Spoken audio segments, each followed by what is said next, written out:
Iniciamos en clave mediática para conocer la actualidad que hace noticia en nuestro planeta.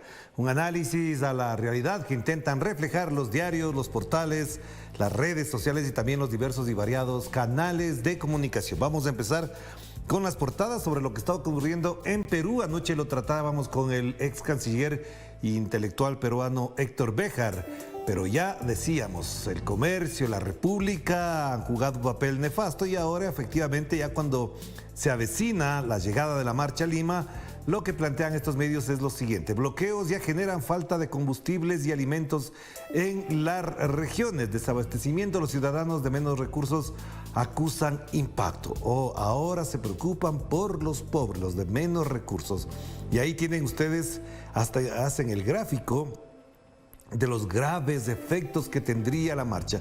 Más grave es lo que está haciendo la señora Dina Boluarte con el Perú que esta situación. En el sur, en Puno, escasean los productos como frutas y pollo y el precio del balón de gas casi se ha duplicado. En Cusco se forman colas para conseguir gas. En Madre de Dios no hay suficiente sulfato de aluminio que sirve para potabilizar el agua y en Chiclayo deja de ingresar fruta desde San Martín. El exministro de Agricultura Milton Bonges señala que aún no se cuantifican las pérdidas en la agroexportación en Ica y el sector lácteo en Arequipa tras los ataques. Ahora son ataques.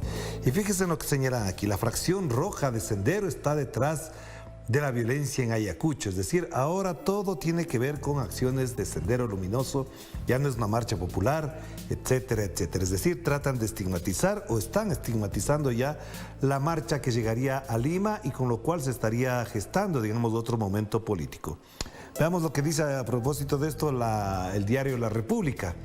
La renuncia de Boluarte no calmará la indignación. Entrevista con el historiador Gustavo Montoya y su visión de lo que pasa hoy en el país. Estudioso del sur andino afirma que en un conflicto social como el actual se requiere legitimar a los interlocutores porque de lo contrario el diálogo es imposible. Al menos una visión un poquito más sensata de la situación, porque además Montoya asegura que el levantamiento que se está viendo en el sur de andino es por el abandono estructural del Estado y advirtió que podría trasladarse a otras zonas del país. Y en la foto principal, que el camino hacia Lima, desde la capital aymara, se ve ya, por supuesto, el arribo de miles y miles de campesinos, de trabajadores, de estudiantes, de amas de casa, además que se han vinculado a esta marcha para exigir el cierre del Congreso y la salida inmediata de la señora Dina Boluarte. Un momento político muy particular. Como dije ayer, conversábamos en Enclave Política con el ex canciller Héctor Béjar y obviamente su visión sobre este tema es la necesidad de un momento distinto, del establecimiento de un proceso constituyente y no solamente una asamblea constituyente. Me parece que es muy importante. Ojalá lo podamos ver en la segunda parte, una versión, una parte también de lo que dijo en nuestro programa. Pasemos a los diarios ecuatorianos porque por fin, después de 12 días, aparece 10 días exactamente, 10 días de estallado el escándalo sobre el entramado de empresas públicas que estarían dirigidas por un cuñado del presidente. El diario El Universo se atreve a poner en portada, frente a lo que ya pasó el día de ayer, que además el día lunes aparecieron nuevas revelaciones. Al fin titula: el entramado en empresas, el entramado de corrupción debería ser en empresas públicas, abre 3 procesos. Danilo Carrera, cuñado del presidente de la República, el señor Guillermo Lasso, considera una infamia que se lo señale en un medio digital como la supuesta cabeza de una estructura de corrupción y dijo que demandará al periodista Anderson Boscan por difamación. Ya lo demandó, lo está exigiendo como $500,000. Pero además, el medio de comunicación no es el que lo injuria o infama, es la versión de los propios allegados del señor Danilo Carrera y altos funcionarios del señor Guillermo Lasso que lo señalan. Incluso en una grabación dice: 30,000 son para Danilo, $30,000 mensuales para Danilo y 150,000 para el señor Luque Lecarro, que era el gerente de las empresas públicas. Así que, de nuevo, Hay que matar al mensajero y no a matar el mensaje. Esto es lo que está pasando ahí. Mientras tanto, el presidente de la República se encuentra en una gira por Europa, en Davos.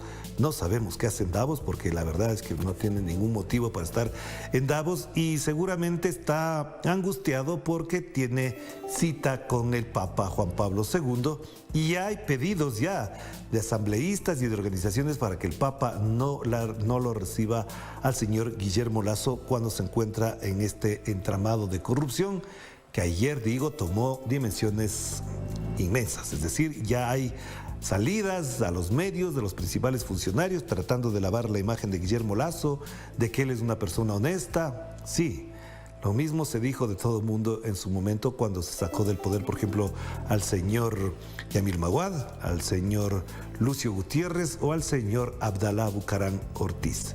En el costado derecho una información muy importante que da cuenta de la situación del país. En el año 2022 hubo 332 femicidios, la mayoría en Guayas. Al menos 48 mujeres reportaron antecedentes de violencia y 9 tenían boletas de auxilio, una de las cifras más grandes que tuvo el país en el año pasado con respecto a los femicidios. Entre ellos, por supuesto, el de María Belén Bernal, asesinada por su esposo, el policía Germán Cáceres, que ayer en una declaración además detalló cómo fue asesinada su esposa, cómo la asesinó y cómo además todo lo que ocurrió fue en un establecimiento policial y parece que todo el mundo era sordo, ciego y mudo.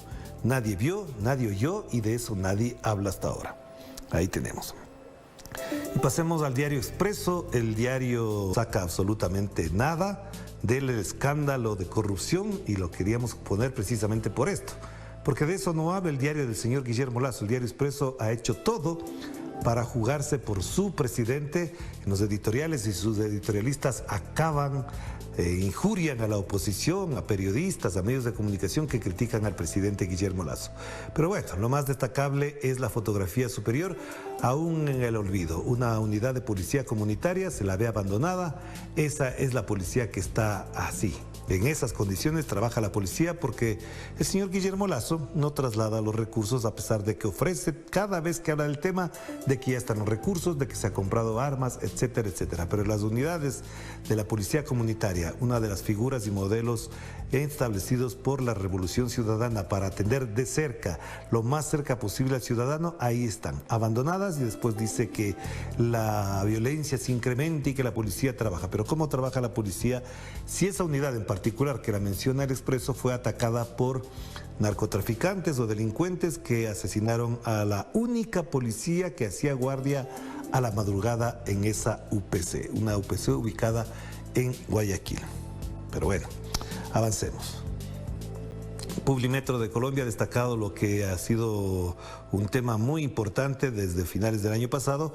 El Ejército de Liberación Nacional y el gobierno tenemos que hablar, dice Publimetro. Diálogos de paz. Después de que el presidente Gustavo Petro anunció un cese de fuego bilateral no negociado, las partes vieron la necesidad de reunirse para volver a ponerse de acuerdo en varios puntos. Con la información al interior, de hecho, las negociaciones avanzan y empiezan este año con más augurios, con más elementos para cerrar un acuerdo de paz entre el ELN y el gobierno de Gustavo Petro.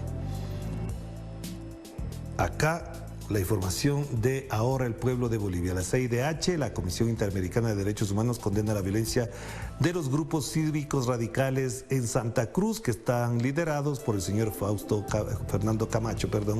Periodistas sufrieron agresiones de afines de Camacho y de los unionistas. Durante las manifestaciones se atentó contra los bienes públicos y privados, incluyendo la casa de un ministro de Estado. Ahí tienen información y por supuesto de esto parecería que se va agotando ya la agenda de los unionistas, cuando en realidad son desunionistas, podríamos decir en esos términos. Y una información muy importante, 90 millones de dólares para la perforación simultánea de 2 pozos petroleros en Bolivia. Ahí tienen, avancemos. Y aquí la información ocurrida hace pocos minutos, hace pocas horas, ocurrió un accidente en el que muere la cúpula del Ministerio del Interior de Ucrania. Es un accidente de un helicóptero que incluso cayó cerca de una guardería. ¿Qué dice la información de Telesur hasta ahora? El jefe de la Policía Nacional de Ucrania indicó que al menos 16 personas murieron al precipitarse un helicóptero en la ciudad ucraniana de Brovary, pero ahora, si no me equivoco, subió a 18 en último minuto antes de entrar al estudio en la actualización de las cifras dadas no precisamente por el gobierno de Ucrania, sino por los organismos de auxilio y socorro internacionales. Hablan de 18 muertos, entre ellos el ministro, su viceministro y 2 asistentes que son parte de la cúpula del Ministerio del Interior de Ucrania. Las imágenes que incluso grabaron pobladores allegados a esa zona dan cuenta del accidente, que se estrella prácticamente a unos 15-20 metros de una guardería. Al parecer hay incluso 2 menores de edad entre los fallecidos.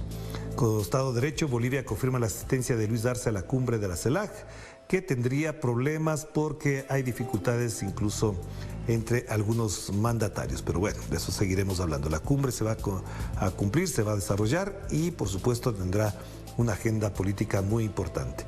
Y además, nueva masacre deja al menos 3 muertos en el Putumayo, Colombia. Y a 10 víctimas de la represión en Perú les dispararon a matar, una información que ayer incluso ya la veíamos detallado. Y pasemos a la agencia EFE, que ha destacado lo que dice el presidente de Guatemala. Pide cordura a Petro y dice que no hay persecución a Iván Velásquez.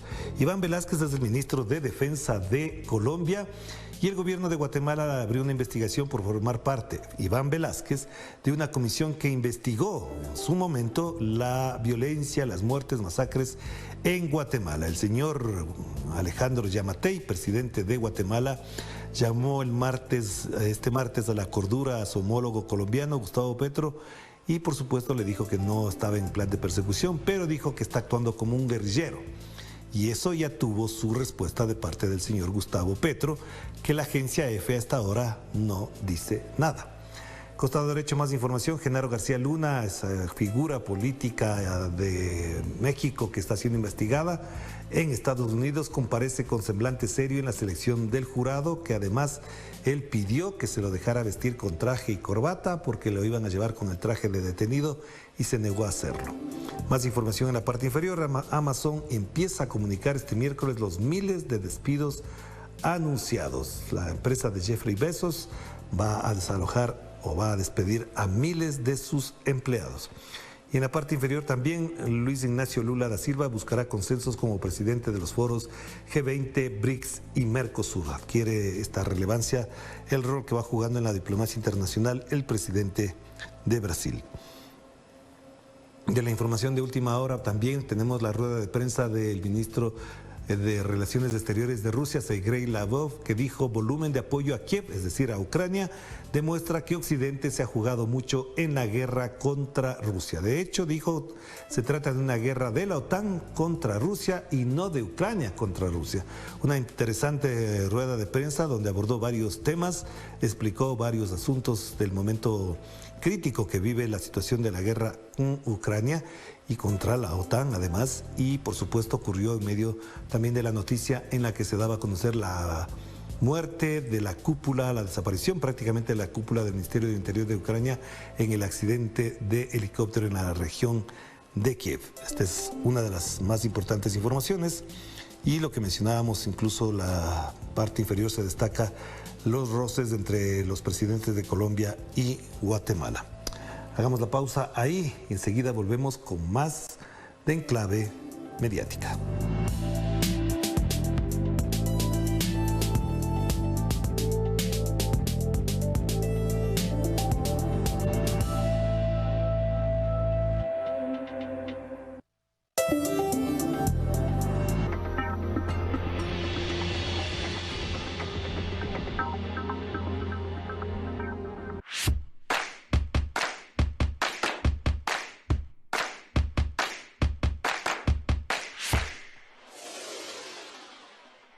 El deporte no es solo lo que ves, no todo es triunfo. Competencia va más allá. Disciplinas que transforman, emocionan, trascienden y se adaptan a la realidad de quien la vive. Deportes Telesur. En sus 2 emisiones, de lunes a viernes. Solo por Telesur.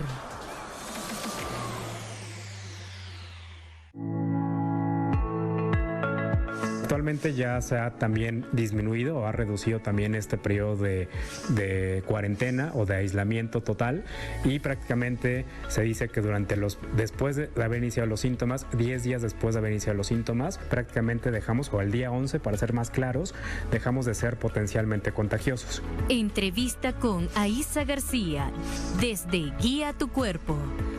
Sábado. Solo por Telesur.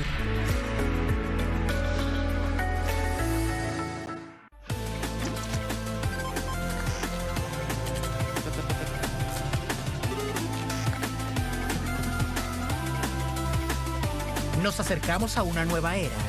Las tendencias tecnológicas y el despliegue masivo de nuevas redes es apenas el comienzo de lo que nos depara esta nueva década. Atomoon. Viajeros del saber, el futuro es hoy. El mundo se mueve constantemente y todos los días se generan nuevos sucesos. Se mueve la geopolítica mundial. Nos preguntamos, ¿qué hay detrás de cada acontecimiento? ¿Cuáles son las consecuencias y cómo nos afectan? Ante estas preguntas, buscaremos poner el punto en la I. Solo por Telesur.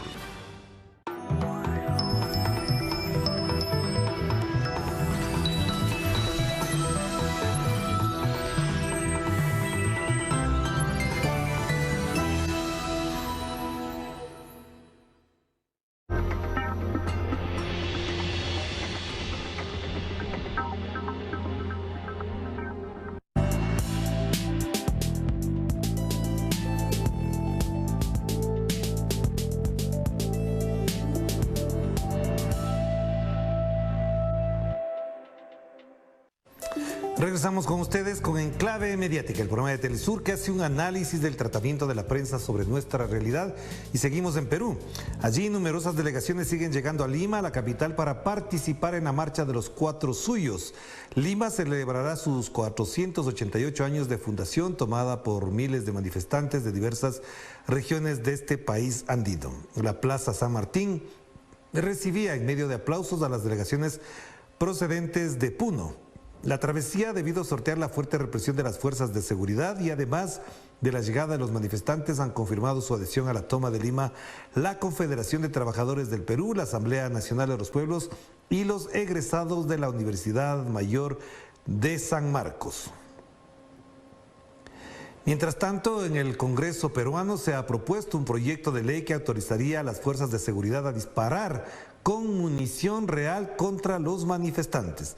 La misión de esta Comisión Interamericana de Derechos Humanos acaba de presentar su informe sobre las graves violaciones cometidas por las fuerzas policiales y militares en el marco de las protestas, cuando el congresista Montoya de la bancada Renovación Popular se refirió al proyecto de ley introducido desde el 12 de enero. Contextualizando en el actual clima político y social, la propuesta contempla avisar a las Fuerzas Armadas a disparar contra manifestantes desarmados si los superan en número. El congresista justificó la norma así. Escuchémoslo. Sugerencias para actuar, por ejemplo, los activos críticos como los aeropuertos, que son importantes para el Perú, para la movilización de la gente, para estar conectados, así como las empresas hidroeléctricas o cualquier otro activo crítico, poner letreros que digan prohibido detenerse, orden de disparar, para que la gente se aleje y de manera disuasiva sepan que adentro hay gente que está protegiendo la instalación y que cumpliendo las normas establecidas pueden dispararle.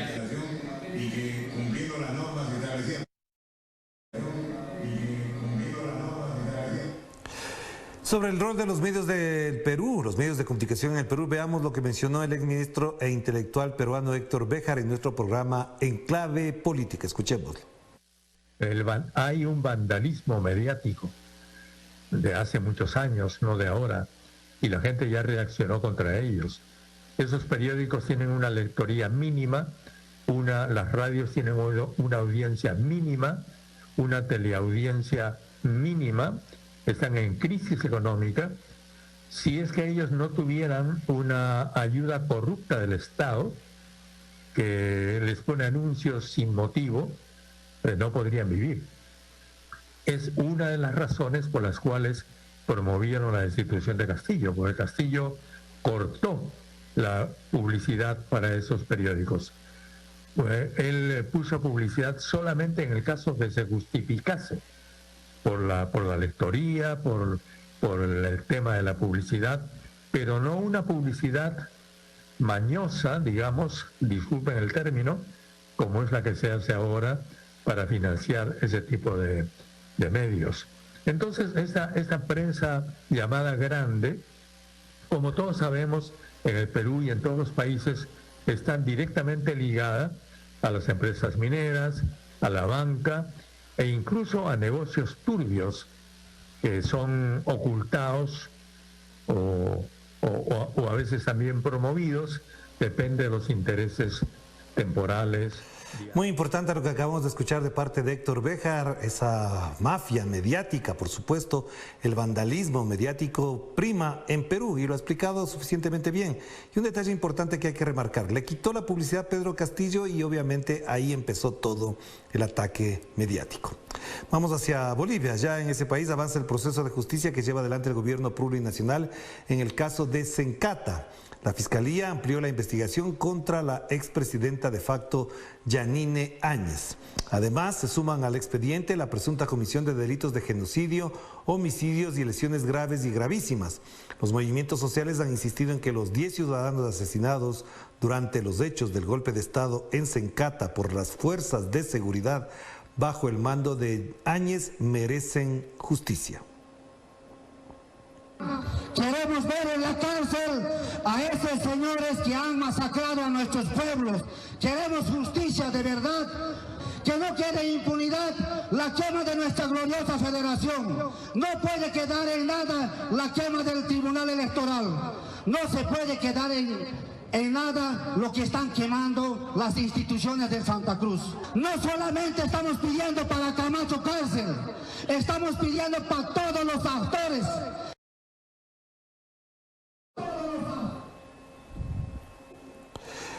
Veamos el siguiente tuit publicado por nuestro compañero de La Paz, Freddy Morales. Lo tenemos en el bloque aquí. Sí, aquí está. Ok, lo tenemos ahí. Ahí está. El diputado Juan Manuel Ormachea de la comunidad ciudadana arenga a los periodistas a luchar para no convertirse en Telesur, Avyayala u otros medios alternativos.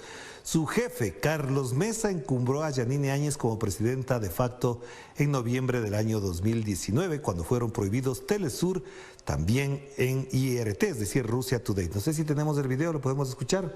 Escuchémoslo, por favor.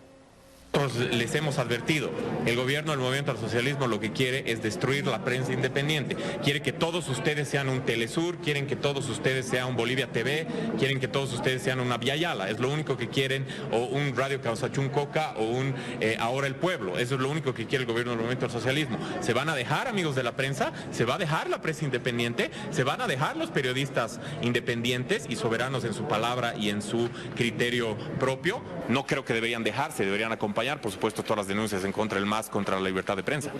No. El señor Ormachea debería pensar, lavarse un poquito la boca antes de hablar, porque si nos vamos a convertir todos en Telesur, en Russia Today y en Avyayala, sería fabuloso, pero tratar de estigmatizar un trabajo profesional responsable con ese tipo de mensajes, lo único que habla es de la calidad ética y política que tiene este señor cuando se refiere a la prensa. Si vamos a trabajar, ojalá todos sean como Avyayala, Russia Today o Telesur.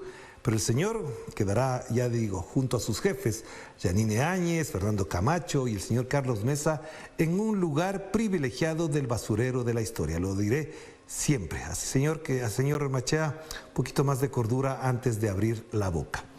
Vamos a Ecuador a propósito del escándalo de corrupción en las empresas públicas que administran los sectores estratégicos, pues provocaron que el gobierno del señor Guillermo Lasso, que negaba todo, ahora anuncie medidas para facilitar las investigaciones. Ahora sí, Parece que entendió que en su gobierno hay corrupción y que sus amigos y colaboradores directos, cuando dirigía el Banco de Guayaquil y ellos eran sus principales colaboradores y ahora formaban parte de su gobierno, han sido de manos cochinas. Veamos.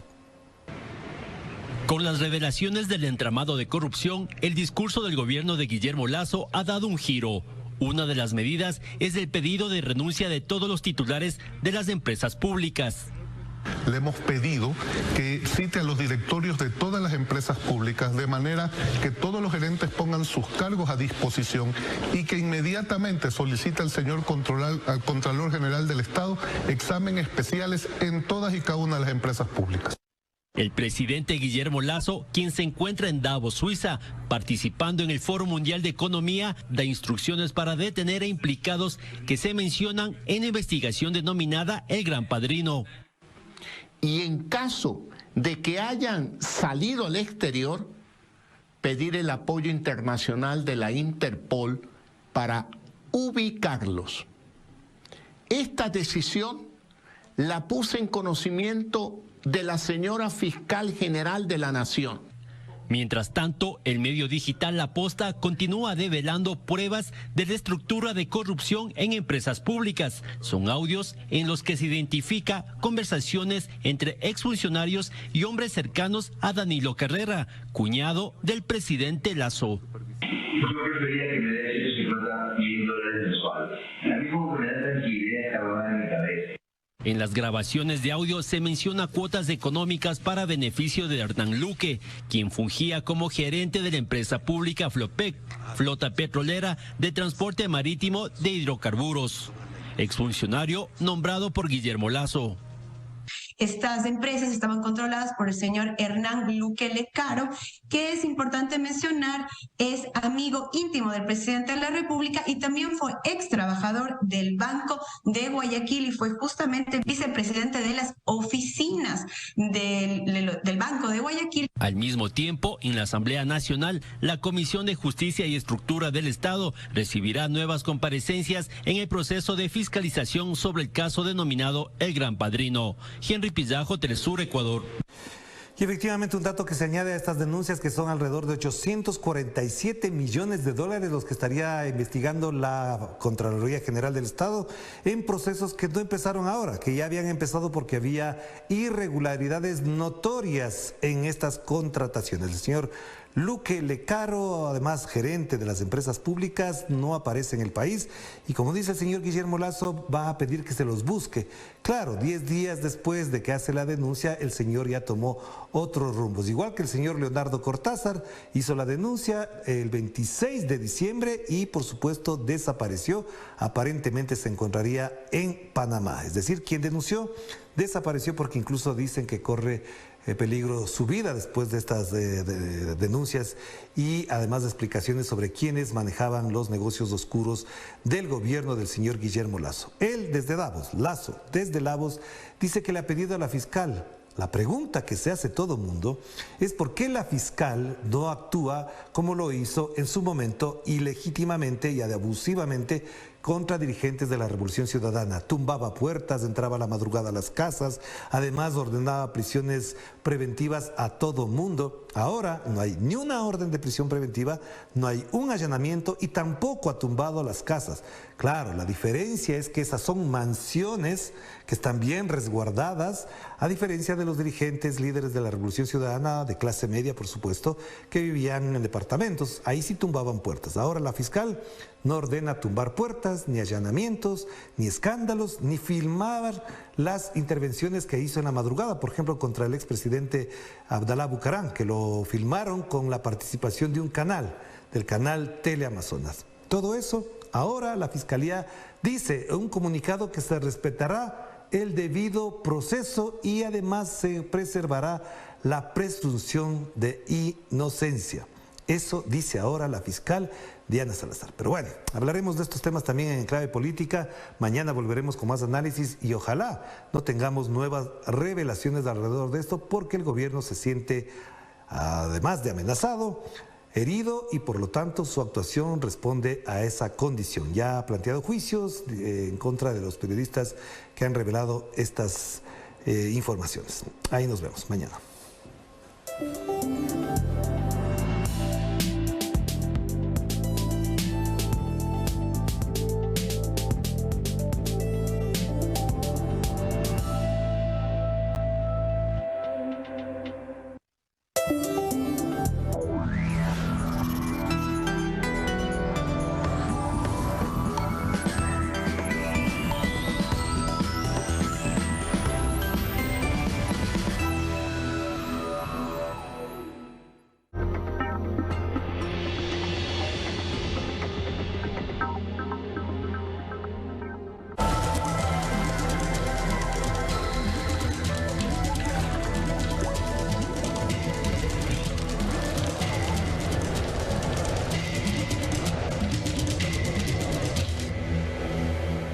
Sean bienvenidos a su trinchera para la defensa de la Madre Tierra, Zona Verde. Mi nombre es Mateo Grille y desde los humedales del río Santa Lucía, en la frontera misma entre el departamento de Montevideo, la capital uruguaya, y el departamento de San José, los invito a que nos acompañen durante la próxima media hora que estará cargada con la mejor información ambiental.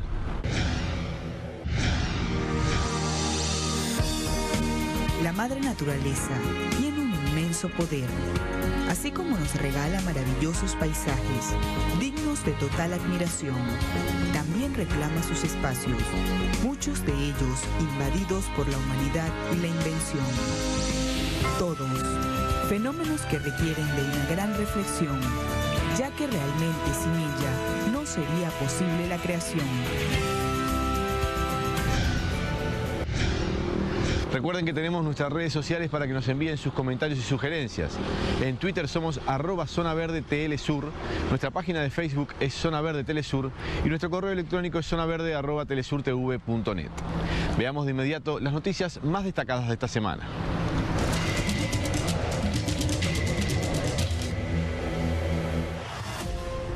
En Canadá, desde el 7 al 19 de diciembre del 2022, se desarrolló en la ciudad de Montreal la Conferencia de las Naciones Unidas sobre la Diversidad Biológica, COP15, la cual fue presidida por China y organizada por Canadá, generando como resultado la adopción del Marco Mundial Kunming-Montreal de la Diversidad Biológica. El plan estratégico del marco incluye medidas concretas para detener y revertir la pérdida de la naturaleza, incluida la protección del 30% del planeta y el 30% de los ecosistemas degradados para 2030. Entre los argumentos exigidos en el encuentro estuvo la solicitud de acciones urgentes para proteger los océanos. We forget that the ocean is most of our planet. The high seas is over 50%. The ocean itself is over 70%. And even if you live inland, we are all coastal people essentially.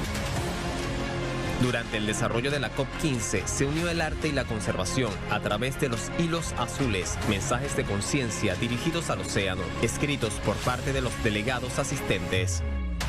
Really what we're saying with the blue thread is that we need to bring the ocean into the room regardless of where we are, whether it's negotiations at COP, whether it's in our everyday lives, and just to make sure that the ocean, which is so intangible for so many people, is always taken into account when it comes to these international agreements and when it comes to our daily lives.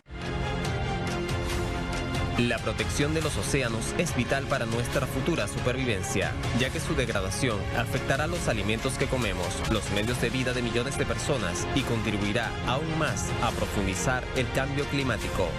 El plan adoptado en diciembre de 2022 también incluyó propuestas para aumentar el financiamiento destinado a los países en desarrollo, y esto representó un importante obstáculo durante el avance de las conversaciones. Durante la cumbre BUN 2022, realizada el mes de diciembre en Shanghái, China, Xuan Xiangnen, vicegobernador de